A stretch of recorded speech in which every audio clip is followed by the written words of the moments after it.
নমস্কার। গতকাল আমি ত্রয়োদশ অধ্যায়ের কিছুটা পাঠ করেছিলাম। আজকে বাকি ত্রয়োদশের যেটা বাকি আছে সেটা পাঠ করে সমাপ্ত করছি। ত্রয়োদশ অধ্যায় সমাপ্তির পর চতুর্দশ অধ্যায় নিয়ে পরবর্তী ভিডিওতে হাজির হব। তাহলে শুরু করা যাক। বলরাম আসল ঘটনা সম্বন্ধে কৃষ্ণকে জিজ্ঞাসা করলেন, প্রিয় কৃষ্ণ, প্রথমে আমি মনে করেছিলাম যে এই সমস্ত গাভী, গোবৎস এবং গোপ বালকেরা হচ্ছে মহান ঋষি, মহাত্মা বা দেবতা, কিন্তু এখন আমার মনে হচ্ছে যে আসলে এরা সকলেই তোমার প্রকাশ।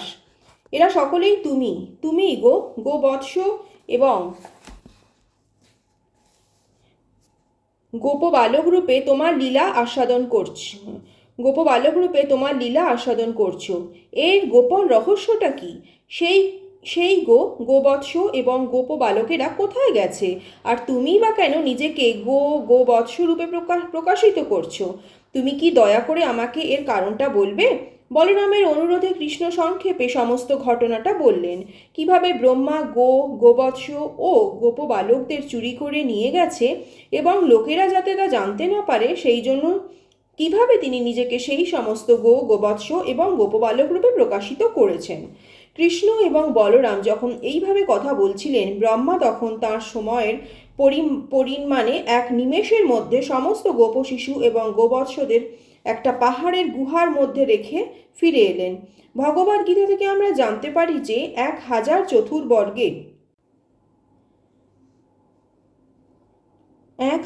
চতুর্যুগে অর্থাৎ 43 লক্ষ গুণিত 1000 বৎসরে ব্রহ্মার 12 ঘন্টা হয়।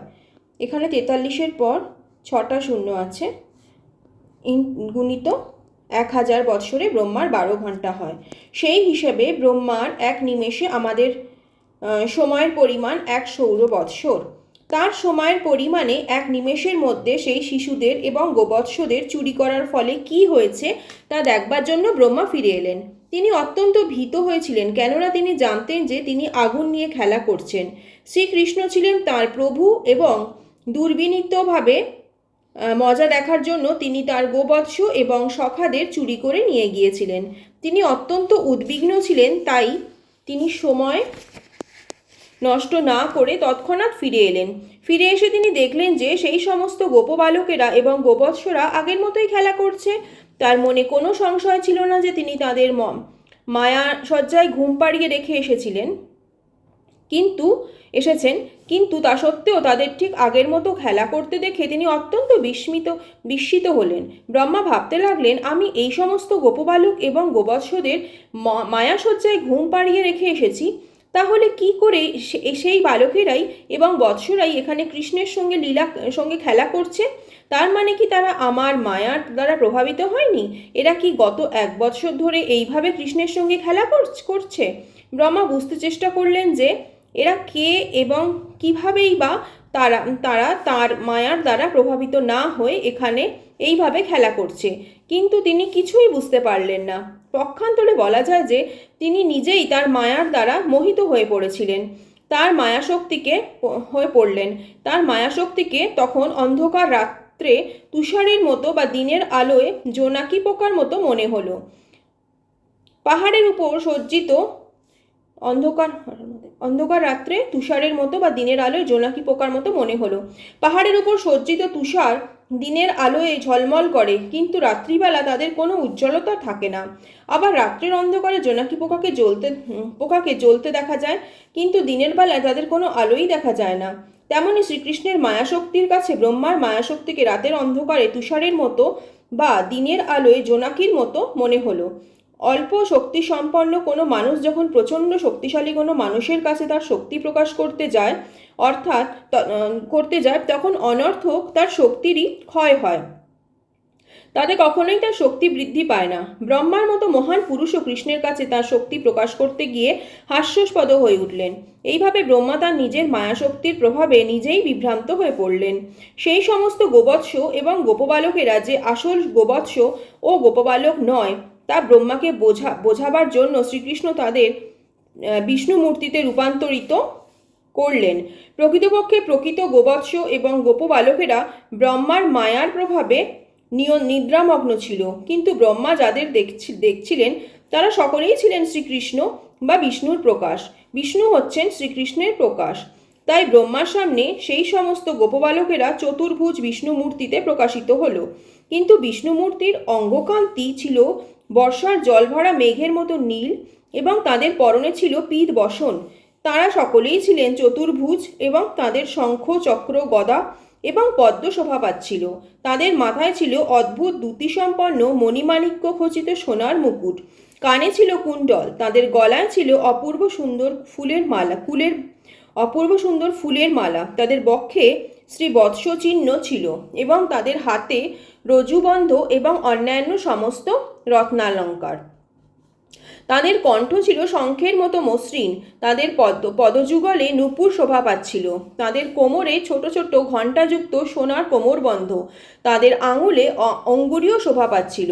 ব্রহ্মা আরও দেখলেন যে সেই সমস্ত বিষ্ণুমূর্তির শ্রীপাদপদ্ম থেকে মস্তক পর্যন্ত তুলসী মঞ্জুরি শোভা পাচ্ছিল। সেই সমস্ত বিষ্ণুমূর্তির সকলেই দিব্য সৌন্দর্যে ভূষিত ছিলেন। তাদের মুখের হাসি পূর্ণচন্দ্রের জ্যোৎস্নার মতো স্নিগ্ধ এবং সকরুণ প্রভাতের সূর্যের মতো উজ্জ্বল। তাদের দৃষ্টিপাতের ফলে মনে হলো তারা যেন রজগুণ এবং তমগুণের সৃষ্টিকর্তা এবং পালনকর্তা। বিষ্ণু স্বয়ং শতগুণের প্রতীক, ব্রহ্মা রজগুণের প্রতীক এবং মহেশ্বর হচ্ছেন তমগুণের প্রতীক। তাই এই জগতের সব কিছুর পালনকর্তা রূপে বিষ্ণু, ব্রহ্মা এবং শিবেরও সৃষ্টিকর্তা ও পালনকর্তা। এই বিষ্ণুমূর্তিকে দর্শন করার পর ব্রহ্মা দেখলেন যে অনেক অনেক ব্রহ্মা, শিব, দেব দেবী, জীবসমূহ, এমনকি পিপীলিকার মতো ক্ষুদ্র জীব এবং অতি ক্ষুদ্র তৃণ, গুল্ম, স্থাবর, জঙ্গম সব কিছুই মূর্ত হয়ে তাদের ঘিরে নৃত্য করছেন। তাদের সেই নৃত্যের সঙ্গে সঙ্গে মধুর সুরে গান হচ্ছে এবং বাজনা বাজছে। তারা সকলেই সেই সমস্ত বিষ্ণু মূর্তির পূজা করছিলেন। ব্রহ্মা বুঝতে পারলেন যে সেই সমস্ত বিষ্ণুমূর্তি অনিমা প্রকৃতির ঐশ্বর্য, মায়া প্রভৃতি বিভূতি এবং মহত্তত্ত্ব প্রভৃতি চতুর্বিংশতি তত্ত্বে পরিবেষ্টিত হয়ে রয়েছেন। ভগবান শ্রীবিষ্ণুর মহিমা বলে তার অধীনস্থ সমস্ত শক্তি তাদের সেবায় রত। কাল, স্বভাব, সংস্কার, কাম, কর্ম, প্রকৃতির তিনটি গুণ প্রভৃতি পদার্থ সকল মূর্তিমান হয়ে তাদের উপাসনা করছিলেন। ব্রহ্মা বুঝতে পারলেন যে তারা সত্য, জ্ঞান এবং আনন্দের উৎস। তাদের সেই বিগ্রহ সৎ, চিৎ ও আনন্দময় এবং তারাই হচ্ছেন উপনিষদের অনুগামীদের আরাধ্য পরম তত্ত্ব। ব্রহ্মা বুঝতে পারলেন যে সমস্ত গোবৎস এবং গোপবালকেরা কোনো যৌগিক শক্তির প্রভাবে বা অলৌকিক শক্তির প্রভাবে বিষ্ণুমূর্তিতে রূপান্তরিত হননি, এমনকি তারা বিষ্ণু মায়ার প্রভাবেও এই বিষ্ণুমূর্তিতে রূপান্তরিত হননি। তারা হচ্ছেন স্বয়ং বিষ্ণু এবং বিষ্ণু মায়ার পার্থক্য হচ্ছে আগুনের সঙ্গে তাপের পার্থক্যের মতো। তাপের মধ্যে উষ্ণতা আদি আগুনের গুণাবলী বর্তমান, কিন্তু তবুও তাপ আগুন নয়। সেই বালকদের এবং গোবৎসদের বিষ্ণুমূর্তিতে প্রকাশ অগ্নির তাপের মতো ছিল না, তা ছিল স্বয়ং আগুন। তারা সকলেই ছিলেন বিষ্ণু। প্রকৃতপক্ষে বিষ্ণুর গুণাবলী হচ্ছে পূর্ণ সত্তা, পূর্ণ জ্ঞান এবং পূর্ণ আনন্দ। জড় অভিজ্ঞতার পরিপ্রেক্ষিতে আরেকটা দৃষ্টান্ত দেওয়া যায়। একই বস্তুর অনেক প্রতিবিম্ব দেখা যায়। এক সূর্যকে যেমন বিভিন্ন জলের পাত্রে ভিন্ন ভিন্ন সূর্যরূপে প্রতিবিম্বিত হতে দেখা যায়, কিন্তু সেই প্রতিবিম্বে যথার্থ তাপ এবং আলোক নেই। গোপবালক এবং গোবৎসরূপে শ্রীকৃষ্ণের প্রকাশ সেই রকম ছিল না। তারা সকলেই ছিলেন পূর্ণ বিষ্ণুদত্ত। তাদের সেই বিগ্রহ ছিল সৎ, চিৎ এবং আনন্দময়। পরমেশ্বর ভগবানের সবিশেষ দিব্যরূপ এতই মহান যে উপনিষদের নির্বিশেষ অনুগামীরাও তার সেই রূপকে জানতে পারে না। যে সমস্ত নির্বিশেষবাদী জ্ঞানীরা উপনিষদের মাধ্যমে কেবল এইটুকু জানতে পারেন যে পরম সত্য কোনো জড় পদার্থ নয়, পরম তত্ত্ব জড়ের দ্বারা সীমাবদ্ধ নয় এবং তার জড়া প্রকৃতির অতীত, পরমেশ্বর ভগবানের চিন্ময় রূপ এই সমস্ত সীমিত জ্ঞানসম্পন্ন নির্বিশেষবাদীদের উপলব্ধির অতীত। ব্রহ্মা শ্রীকৃষ্ণকে এবং বিষ্ণুরূপে তাঁর প্রকাশকে বুঝতে পারলেন এবং তিনি বুঝতে পারলেন যে পরমেশ্বর ভগবানের শক্তির প্রকাশের ফলেই এই জগতে স্থাবর এবং জঙ্গম সব কিছুরই অস্তিত্ব আছে। ব্রহ্মা যখন তাঁর সীমিত শক্তি এবং একাদশ ইন্দ্রিয়ের অন্তর্গত সীমিত চেতনা নিয়ে হতবম্বের মতো দাঁড়িয়েছিলেন, তখন তিনি বুঝতে পারলেন যে তিনিও জড়া প্রকৃতির বন্ধনে আবদ্ধ একটি জীব মাত্র এবং তিনি ভগবানের হাতের ক্রীড়নক মাত্র। একটি পুতুলের যেমন নিজে নিজে নাচবার ক্ষমতা নেই, সে কেবল নাচানেওয়ালার পরিকল্পনা অনুসারে নাচে, তেমনি সমস্ত দেবতা এবং সমস্ত জীবেরা সকলেই পরমেশ্বর ভগবানের পরিচালনায় পরিচালিত হন। সেই সম্বন্ধে চৈতন্য চরিতামৃতে বলা হয়েছে, একলা ঈশ্বর কৃষ্ণ আর সব বৃত্ত, যারে যারে জয়ীছে নাচায় সে তৈছে করে নৃত্য। সমস্ত জগৎ জড়া প্রকৃতির তরঙ্গের অন্তরঙ্গ এবং সমস্ত জীব ক্ষুদ্র খড়কুটোর মতো তাতে ভাসছে, তাই তারা প্রতিনিয়ত বেঁচে থাকার সংগ্রাম করে চলেছে। কিন্তু কেউ যখন বুঝতে পারেন যে তিনি হচ্ছেন পরমেশ্বর ভগবানের নিত্য সেবক, তখন মায়া বা বেঁচে থাকার অর্থহীন সংগ্রাম বন্ধ হয়ে যায়। এইভাবেই ব্রহ্মা, যিনি হচ্ছেন জ্ঞানের অধিষ্ঠাত্রী দেবী সরস্বতীর প্রভু এবং যিনি সমস্ত বৈদিক জ্ঞানের সর্বশ্রেষ্ঠ বিশেষজ্ঞ, তিনিও পরমেশ্বর ভগবানের অচিন্ত শক্তি বুঝতে না পেরে এইভাবে মুহ্যমান হয়ে পড়লেন। জড় জগতে ব্রহ্মার মতো মহান ব্যক্তিও পরমেশ্বর ভগবানের মায়াকে বুঝতে পারেন না। ব্রহ্মা শুধু যে তা বুঝতে পারলেন না তা নয়, তার সামনে শ্রীকৃষ্ণ যেভাবে তাঁর শক্তিকে প্রকাশ করেছিলেন তা প্রত্যক্ষ করেই তিনি হতভম্ব হয়ে পড়েছিলেন। শ্রীকৃষ্ণ যে কিভাবে নিজেকে গোবৎস ও গোপবালকে প্রকাশিত করেছিলেন এবং তারা সকলেই যে ছিলেন একজন বিষ্ণু, তা যে কি করে সম্ভব তা বুঝতে না পেরে ব্রহ্মা সম্পূর্ণরূপে কিংকর্তব্য বিমূঢ় হয়ে পড়েছিলেন। তার এই অবস্থা দেখে তার প্রতি শ্রীকৃষ্ণের করুণা হলো। তিনি তখন সেই দৃশ্যের উপরে যোগমায়ার আবরণ টেনে দিলেন। ভগবদ্গীতায় বলা হয়েছে যে যোগমায়ার দ্বারা আচ্ছাদিত ভগবানকে দেখা যায় না। সত্যকে যা আচ্ছাদিত করে তা হচ্ছে মহামায়া বা ভগবানের বহিরঙ্গা শক্তি, যা বদ্ধ জীবকে জড় ইন্দ্রিয়ের অতীত পরমেশ্বর ভগবানকে বুঝতে দেয় না। কিন্তু যে শক্তি আংশিকভাবে পরমেশ্বর ভগবানকে প্রকাশ করে এবং আংশিকভাবে তাকে আচ্ছাদিত করে রাখে, তাকে বলা হয় যোগমায়া। ব্রহ্মা কোনো সাধারণ বদ্ধ জীব নন, তিনি সমস্ত দেবতাদের থেকেও অনেক অনেক মহান, কিন্তু তিনিও পরমেশ্বর ভগবানের লীলা বুঝতে পারলেন না। তাই শ্রীকৃষ্ণ স্বেচ্ছাকৃতভাবে আর তার কাছে তার শক্তির প্রকাশ প্রদর্শন করলেন না। বদ্ধ জীব যে কেবল মোহিতই হয়ে পড়ে তা নয়, তারা ভগবানের অচিন্ত শক্তিকে বুঝতে পর্যন্ত পারে না। ভগবান যোগমায়ার আবরণ টেনে দিলেন যাতে ব্রহ্মা আর বিহ্বল হয়ে না পড়েন।